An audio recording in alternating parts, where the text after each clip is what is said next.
Hi there, welcome to our channel, and if you want to disable screen touch sound, then you have to follow the steps. First you have to go to settings.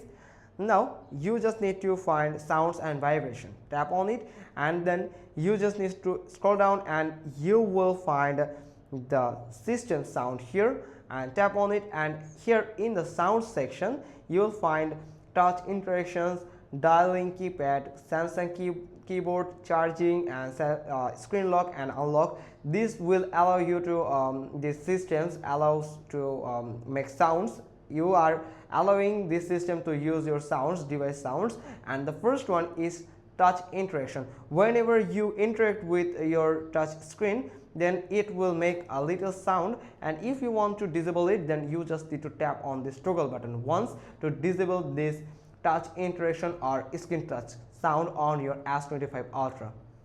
It's pretty simple. Hope you got this. If so, then give us a thumbs up. Don't forget to subscribe our channel, click on the bell icon, and we will get back to you soon with another informative video. Thanks for watching. Till next time.